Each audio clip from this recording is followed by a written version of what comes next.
Hello বন্ধুরা, সবাই কেমন আছো?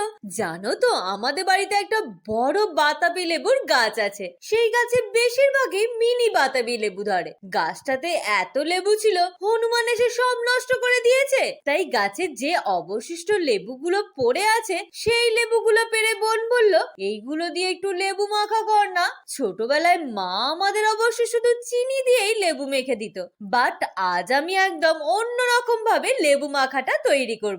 যে কোনো টক জিনিসই আমার খুবই পছন্দের, তাই মাখতে গিয়েই জিভে জল চলে আসছে। আমি দুটো কাঁচা লঙ্কা ছিঁচে লেবুর মধ্যে দিয়ে দিলাম, আর 1 চামচ বিট লবণ, ফ্লেভারের জন্য একটা লেবু পাতা, আর হালকা করে চিনি ছড়িয়ে মেখে নিয়েছিলাম। লেবুটা একদম লাল টুকটুকে ছিল, খেতে কিন্তু দারুণ লাগছিল। এই শীতের দিনে রোদে বসে বসে টক ঝাল মিষ্টি লেবু মাখা খেতে কে কে পছন্দ করো, কমেন্ট করে জানাও তো দেখি।